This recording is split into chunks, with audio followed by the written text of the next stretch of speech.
po, magandang araw po sa inyong lahat. Hingi po ako sana sa inyo ng konting pabor. Tulong nyo na lang po sa tulad naming mga content creator. Baka naman po pwedeng paki-like, subscribe, at pakitap na rin tong maliit na bell sa gilid para ma-notify ko kayo pag may bago akong i-upload na video.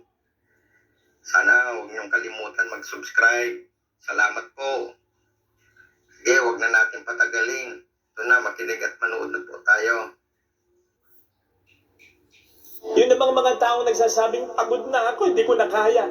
Hindi naman sila yung mga taong pagod lang ang katawan. Sapagkat ang katawan, kahit lupay pa yan, kahit may sakit pa yan, kahit hirap na yan, lalaban at lalaban pa rin yan. Magtatrabaho at magtatrabaho pa rin yan. Basta inspired ang puso niyan, ang kalooban niyan. Kahit sino dito, mayroong pinagdaraanan. Yung iba sobrang mabibigat. Yung iba sobrang mabibigat na kung hindi lamang may takot sa Diyos, kung hindi lamang masamang magpakamatay, matagal nang kinitil ang kanilang sariling buhay. Mind you, maraming ganyan. Sigurado ko, ito yung mga taong na-encounter natin. Nakangiti kahit paano, nakakatawa, nakakapustura. Pero sa loob-loob nila, ang bigat-bigat pala ng dinadala nila. Imagine encountering such kind of people, tapos susungitan mo. May mga taong ganyan talaga. Akala mo okay? Akala mo malakas? Akala mo walang problema? Nahihiya lang sila, natatakot lang sila, ayaw lang nilang mapahiya o makaabala. Pero may matinding pinagdaraanan sa loob nila. O di po ba? Kapag ganyan, mas nakabibigat yan sa ating mga dinadala, mas nakapapagod yan. Yung mayroon kang pinagdaraanan na walang nakakaalam, o kung meron man, wala naman silang pakialam. Kamakailan meron akong nabuntot ang kotse dyan sa may prensa. Noong una, inis na inis ako. Siyang bagal. Siguro mga 30 lang ang takbo. Nagmamadali ako. Hindi naman ako maka-overtake. Ang daming mga nasa salubong na sasakyan. Bubusinahan ko na sana ng matinding ano. Yung parang nagmumurang busina. Nang bigla akong makita, parang may karatula dun sa may puwitan ng kotse niya. Ang nakalagay, exact words, sensya na, bagong driver lang, tanga pa. Kalagay. Totoo, yun ang nakalagay. Hindi na ako bumusina. Nag-adjust na ako kasi naiintindihan ko na yung dahilan yan. I just wonder kung bawat isa sa atin, lalong-lalo na yung mga may pinagdaraanan, pwede kaya maglagay ng karatula sa katawan na nagsasabing, broken-hearted ako, niloko ako, tinraidor ako ng kaibigan ko, bankrupt ako, gipit na gipit ako, may malubhang sakit ako, problema ko ang anak ko, litong-lito na ako, pagod na ako. Siguro, even for quite some time, magbabago ang pakikitungo natin sa mga tao yan. Kabut-kabut igagalang, bibigyan ng importansya ng halaga, bibigyan ng pasensya, ng pahinga. Sino ba naman ang maglalagay ng ganyang karatula? Sige nga, takot lang nila, hiya lang nila. Pero wag ka, may mga taong ganyan talaga. Akala mo okay? Akala mo malakas? Akala mo walang problema? Nahihiya lang sila, natatakot lang sila, ayaw lang nilang mapahiya o makaabala. Pero may matinding pinagdaraanan sa loob nila.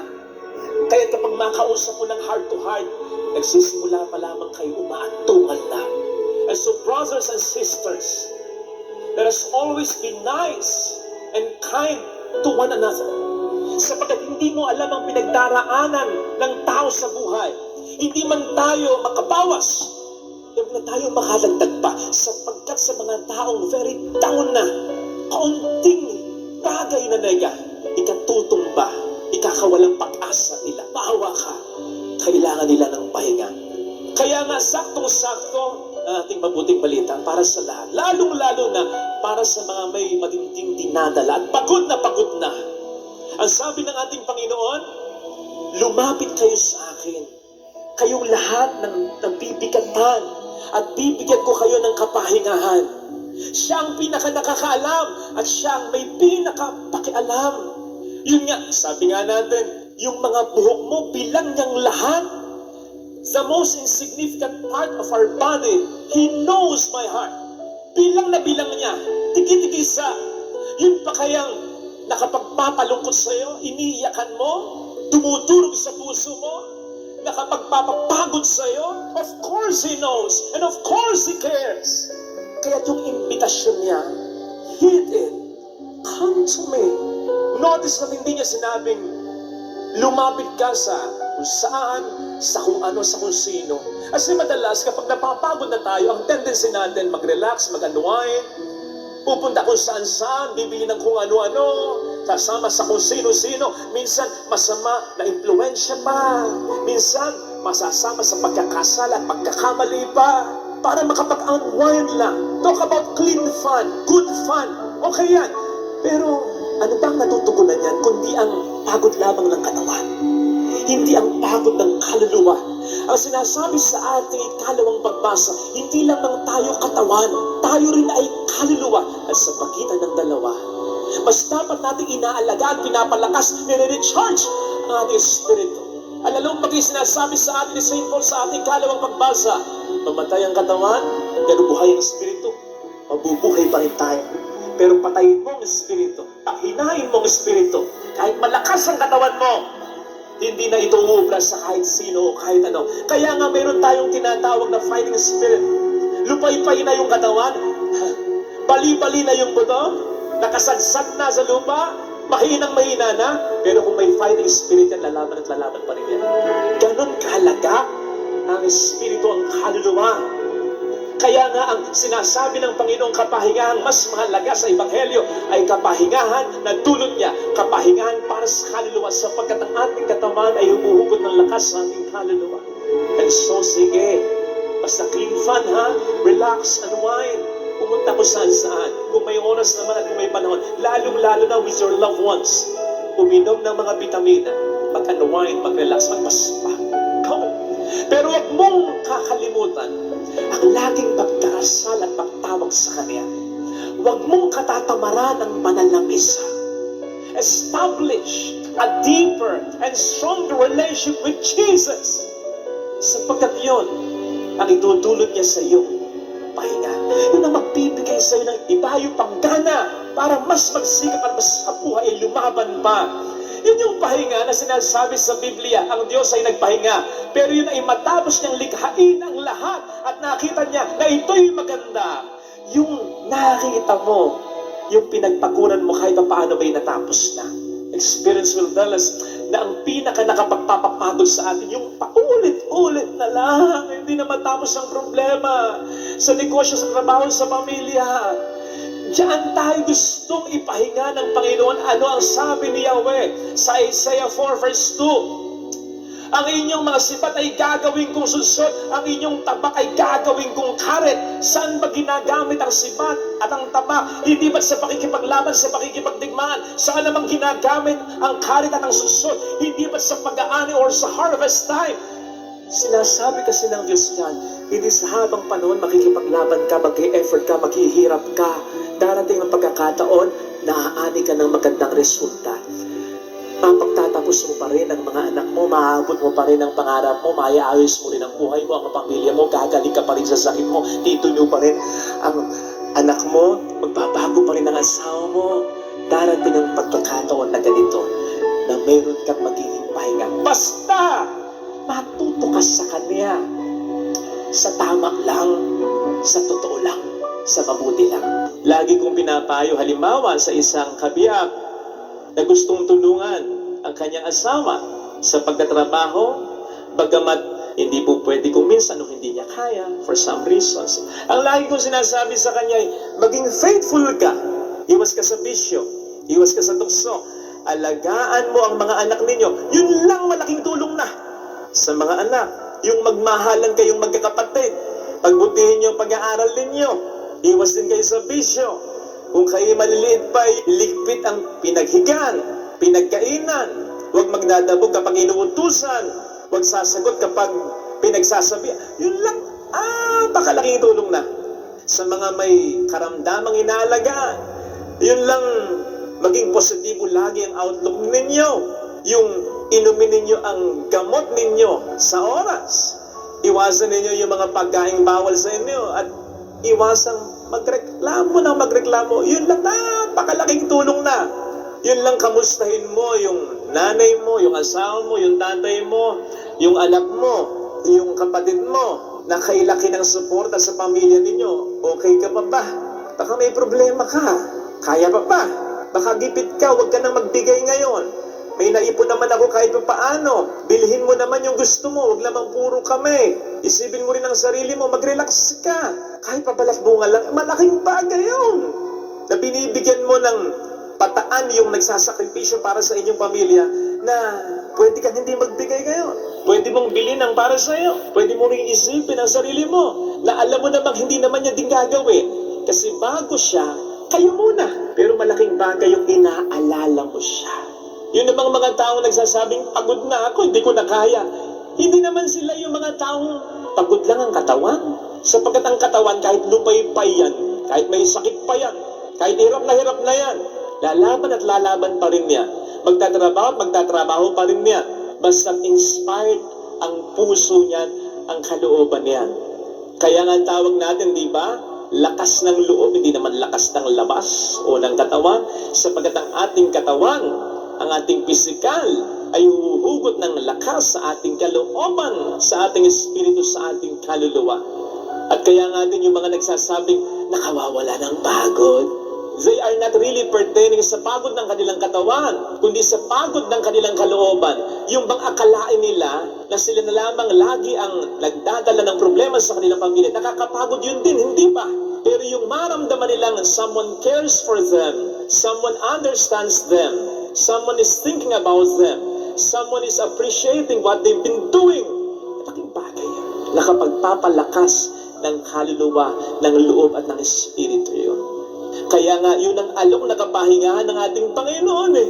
Alam naman niya na meron tayong mga vitamina. Alam naman niya na meron tayong mga pain relievers. Alam naman niya na meron tayong mga energy drink. Alam naman niya na meron tayong kakayanang kumain ng mga pagkain masusustansya. Pero bakit nag-aalok siya ng pahinga? At ang inaalok niyang kapahingahan ay hindi yung kapahingahan na itutulot ng mga material na bagay na yan. Sapagkat ang pinaka napapagod sa totoo lang ay alam niyang hindi ang ating katawan kundi ang ating kalooban. Kaya ang sabi niya at ang alok niya, bibigyan ko ng kapahingahan ang inyong kaluluwa.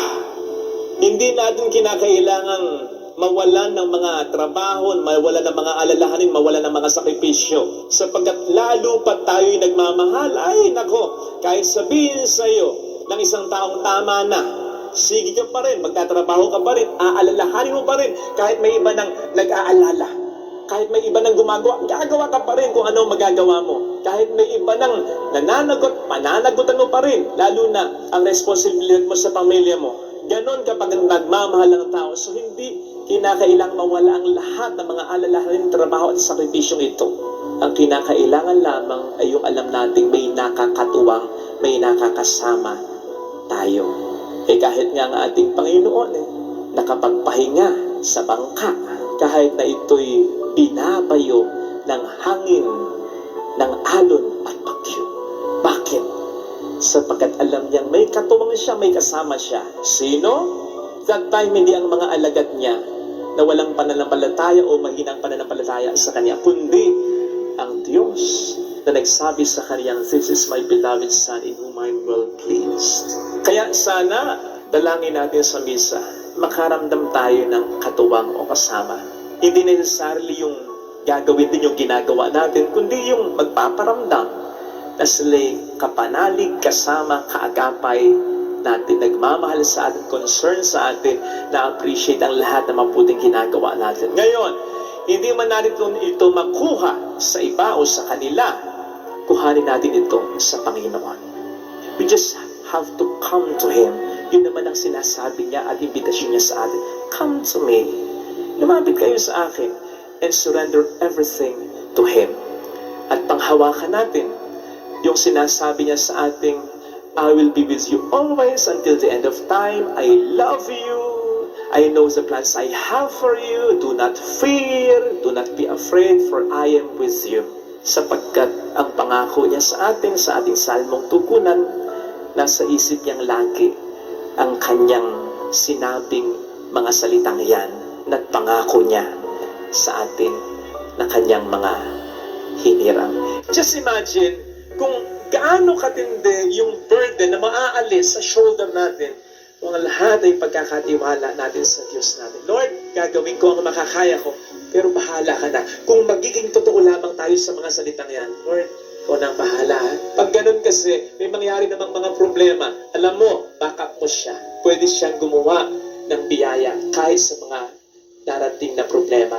Hindi mo kontrolado ang lahat ng bagay, pero kontrolado niya. Hindi mo nakikita ang lahat, kita niya. At yun ang mas mahalaga. So imagine, yung magiging saya mo, kahit na may dumating pang mga problema, kasi bahala siya. Just imagine, kung gaano katindi yung burden na maaalis sa shoulder natin, kung ang lahat ay pagkakatiwala natin sa Diyos natin. Lord, gagawin ko ang makakaya ko, pero bahala ka na. Kung magiging totoo lamang tayo sa mga salitang yan, Lord, ikaw na ang bahala.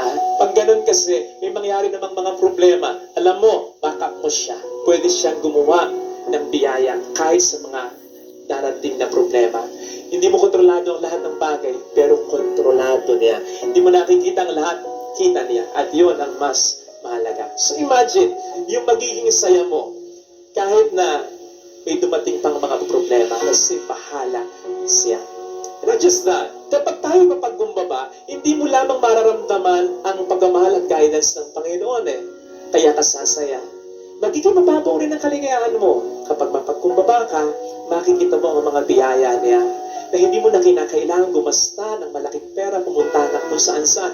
Okay yung mga yan. Pero sabi nga natin kanina, there is certainly more than money can bring and can give us. Basta, maging totoong children lamang tayo of God. Nakalulungkot at nakakaawa yung mga tao ang kaligayahan, kinakailangan mong gumasta ng maraming hindi masama yan. Pero, kapag hindi ka na sumasaya sa mga simpleng bagay, there's something wrong with you. Sapagkat ang Diyos, pinasaya tayo mula noon hanggang ngayon sa pagiging simple lamang niya. Kung hindi natin yun nakikita, at hanggang ngayon hindi natin nakikita ang Panginoon sa banal na ostya, there's something wrong with us. Masyado na tayong magtaas. Hindi tayo sasaya ng ganyan. Magiging high maintenance tayo pag ganyan. Magiging malungkot tayo kung ganyan. Kahit pang maranasan natin ang karanayaan, kasikatan, kapangyarihan at kayamanan. Greatness recognizes greatness. Kapatid, maging mapagkumbaba para maisip mo, pwede ka rin palang maging dakila sa mga simpleng mabubuting paggawa. Kapatid, kapag ikay naging mapagkumbaba, makikita mo, may mga tao sa pamilya mo na dadakilain mo. Hindi nyo kinakailangan maging mayaman, maging sikat. Basta mayroon lang kahit isa na nagsasakripisyo para sa inyo, dakila, great family at meron kayo. Ito sana hilingin nating biyaya sa banal na pagdiriwang na ito. Kahit sino dito, mayroong pinagdaraanan. Yung iba sobrang mabibigat.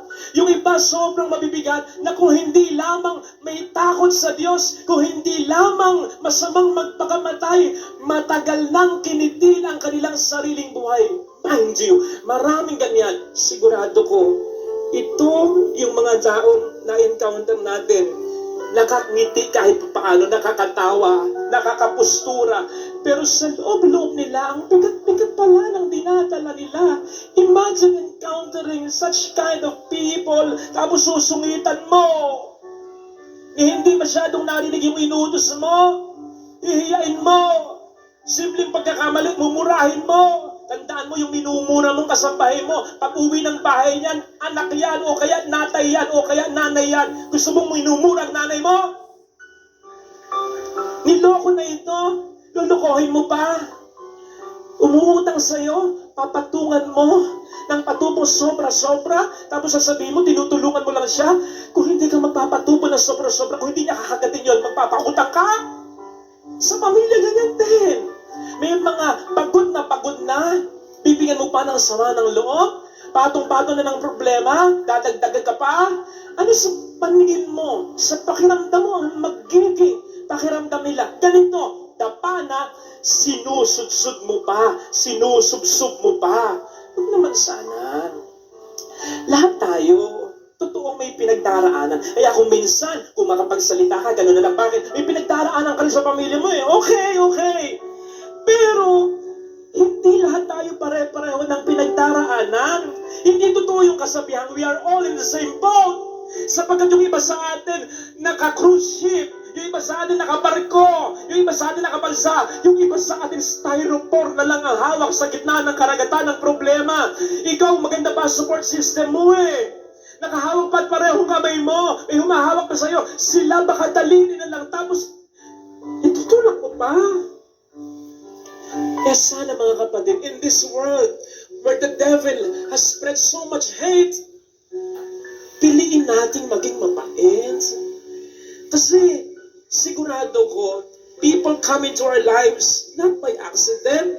It's either pinupapunta sila ng Diyos sa atin o tayo ang pinapapunta ng Diyos sa kanila. Either way, we can experience even a glimpse of heaven here on earth. If only we will choose to be kind, even just a little bit.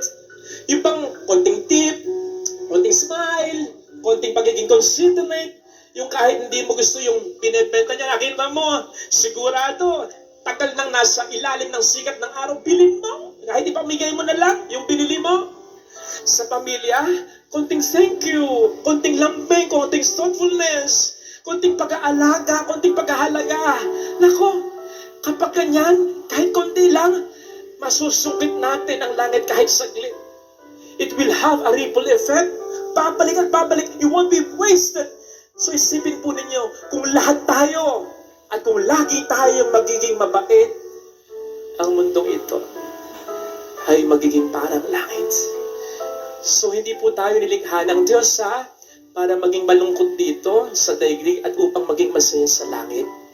Nilikha tayo ng Diyos upang dito pa lang maging masaya na tayo at upang maging mas masaya tayo sa langit. Ngayon pa lang, simulan natin dito ang langit. Sa mundong ito, na po pwede tayo maging kahit sino, piliin mo lagi na maging mabuting tao. Do not worry. Don't worry. Huwag mag-alala. Yan din ang madalas na paalala sa atin ng Diyos. Kaalinsabay po ito ng mabilis at madalas niyang sinasabi sa atin, huwag tayong matakot. Bakit nga ba hindi tayo dapat nag-aalala?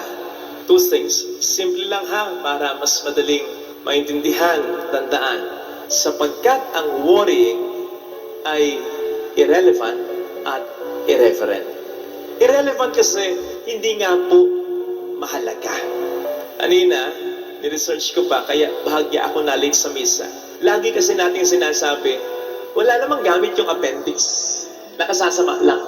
Dapat tinatanggal yan. Kanina, ni-research ko, meron palang gamit ang appendix. Hindi naman kasi yan ilalagay ng Diyos bilang parte ng katawan nating mga tao kung wala yan gamit. So, mag-iisipin na ang appendix ay walang gamit. Naisip ko kasi ihalin tulad sa worrying. Ang appendix may gamit. Kaya mahalaga pa rin. Ang worrying, wala. Wala talagang gamit. Nag-research pa ako ulit. Meron bang itinanghal sa Guinness Book of World Records na taong pinaka-magaling, pinaka-maraming worries? Kasi yung pinaka-pangit, meron pa eh. Pero yung pinaka-maraming worries, wala. Kaya ang pag-aalala ay walang halaga. Sabi nga po ng isang quote, worrying is like sitting on a rocking chair. Tumba-tumba. It keeps you busy, but it doesn't get you anywhere. Doon ka lang. Sa lugar na yan. Hindi ka lumalayo. So, we can worry all day, all night, all week, all month, all the days of our lives. Pero walang maidalagdag sa atin. Walang positibo. Puro pa nga negatibo. O sige nga, meron bang taong nagsabi sa'yo, Mars, alam mo yung problema ko sa pera, yung problema ko sa sakit, solve na. Paano na solve? Inalala ko lang. Maghapon, magdamag, hindi nga ako natutulog eh. Kaya mo nga ako. Hindi na ay gusto eh. Nakikita mo sa mga mata ko, ay laggages na yan. Laging namamawi sa mga kamay ko, pati mga paa ko, kasi kinakabahan ako eh. Kasi baka magkaganon, baka magkaganito. Laging mainit ang ulo ko, laging nakakunot ang noo ko. Lagi ko nasisigawan ng asawa ko, pati mga anak ko. Wala na akong ginawa kundi mag-alala. Ay, effective, try mo. Solve lahat problema ko. By the way, yun nga palang nagsabi niyan ay si Sisa. Kaya itry nyo rin ha, nang pati kayo, maloka na. Walang ganun, Mars. Walang nadadagdag na mabuti ang pag-aalala. Puro pa, nega. Kasi pag nag-aalala ka, malulungkot ka. Pag nag-aalala ka, hindi mo magagawa ang mga dapat mong gawin, ang mga dapat mong isipin. Mapapabayaan mo ang sarili mo, pati pakikipagkapwa ang tao mo. Magkakasakit ka, mamatay ka. O di ba? Sabi ng ating Panginoon sa Matthew 6:27, may maidaragdag ba kahit isang araw sa buhay mo ang pag-aalala mo? Wala! On the contrary, dahil sa pag-aalala, marami ng buhay ang nabawasan ng hindi lang ng isang araw. Baka isang taon, 2 taon at marami pang taon. Dahil sa pag-aalala, hindi nakadaragdag, nakababawas pa. Kaya hindi mahalaga. Lubayan yan. Huwag mag-aalala. Worry is irrelevant. Ikalawa, hindi na mahalaga, masama pa. Bakit? Worrying is irreverence to God. Hindi paggalang, hindi pagrespeto. Ang tao nag-aalala ay parang nagsasabi sa Diyos, Lord, naniniwala ako sa iyo pero hindi ako nagtitiwala. Paano yun? Naniniwala kang makapangyarihan siya pero hindi ka nagtitiwalang gagamitin niya ang kapangyarihan niya pabor sa iyo? Naniniwala kang mapagmahal siya pero hindi ka nagtitiwalang mahal ka niya? Naniniwala kang mabuti siya, pero hindi ka nagtitiwalang i-apply niya ang kabutihan niya sa iyo, lalo na ngayong meron kang problema, insulto sa Diyos yun. Walang pagrespeto sa Diyos yun. Siya na nagsabi na napakaraming beses, huwag kang mag-alala, huwag kang matakot. Siya na nag-assure sa iyo na mas mahalaga kang dihamak sa milyong-milyong mga mayang pinapakain niya kahit hindi nanghihingi sa kanya ng pagkain ng mga maya. Siya na nagsabi sa iyong mas mahal ka niya at mas inaalagaan ka niya kaysa sa mga magagandang halaman na yung nakikita. At higit sa lahat, siya na nagpadala ng kanyang bugtong na anak para lamang iligtas ka. Ang hindi paniniwala sa kanya na maipapakita natin dahil sa ating pag-aalala ay hindi pagrespeto sa Diyos. Father, anong magagawa ko? Siyempre, concern ko pa rin yung health ko. Concern ko pa rin yung kabuhayan ko. Concern ko pa rin yung kinabukasan ng mga anak ko. Eh, hindi naman sinasabing hindi mo maging concern eh. Ang sinasabi, yes, maging concern ka, pero alisin mo ang iyong pag-aalala. Ang concern kasi ay yung maisip mo paminsan-minsan at iisipin mo lang siya kung kailan mo gustong isipin. Kasi meron kang mga ibang dapat gawin at ibang iisipin. Kasi may ibang buhay ka rin. Concern mo kasi, alam mo, aware ka. And you are dealing with it. Much more, you are praying for it. Pero yung worry, wala kang control. Ginagawa mong pagkain. Kung si Kristo, doing my Father's will is the food that sustains me. Ikaw, worrying is the food that sustains me. Pero hindi ka binubusog, nilalaon, ginugutom, pinapahina ka pa. Ang pag-aalala mo, kinakarir mo ang pag-aalala mo. So sabi nga, when it comes to concern, we own our concern. When it comes to our worry owns us. Eh hindi dapat ganon. At ang sikreto doon ay yung sinasabi po sa 1 Peter 5:7. Ang sabi ni San Pablo sa 1 Peter 5:7, cast all your cares to God because He cares for you. Ibigay mo ang lahat ng concerns mo. Ibigay mo ang lahat ng worries mo. Ibigay mo ang lahat ng anxieties mo. Yung mga causes nito sa Diyos. Why? Because He cares for you. Father, ginagawa ko naman yun eh. Kapag nagdarasal naman ako, sinusugo ko sa Kanya ang lahat. Eh naman pala eh. Eh bakit ka pa rin nag-aalala? Kung binigay mo sa Kanya, bakit pag-alis mo dito, dal mo pa rin yung mga isinuko mo sa Kanya? Ibig sabihin nun, hindi mo talaga binigay sa Kanya ang lahat. We are missing that most important word doon sa 1 Peter 5:7. All your cares, cast all of them. Hindi sinabing cast yung 99.9% cares mo. Hindi. Cast all your cares to Him. Lahat. lahat ibigay mo sa Kanya. Sapagkat sige ka, kapag yan ay hindi mo ginawa, nag-aalala ka na, sabi ko nga, ikakasala ka pa. Alam po ninyo, ang sabi doon sa mga naunang bersikulo, in fact, isang bersikulo lang, sa 1 Peter 5:7, o ano yun po yung nauna? 1 Peter 5:6, ang galing. Ang sabi sa 1 Peter 5:6 ay magpakakumbaba kayo sapagkat ang Diyos ay nalulugod sa mga mapagkumbaba samantalang sinasaway niya ang mga mayayabang. Something like that. It's about humility. Pagpapakumbaba. Magkadugtong po yan. Ang sabi sa 1 Peter 5:6, magpakumbaba. Ang sabi sa 1 Peter 5:7, cast all your cares to Him. Kaya, casting all our cares to God is humility. While carrying all our cares or some of our cares ay pride. Yung pagpapaubaya talaga sa Diyos ng lahat ay pagpapakumbaba. Lord, hindi ko kaya. Pero kaya mo ito.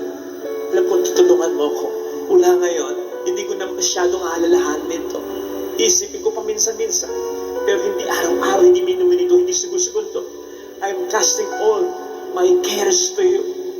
On the other hand, carrying even some of our cares, Lord, I got this. Kaya ko ito. Kaya ko ito. Kaya ba nga Kaya, huwag po tayong masyadong nag-aalala. Hindi na yan mahalaga, masama pa.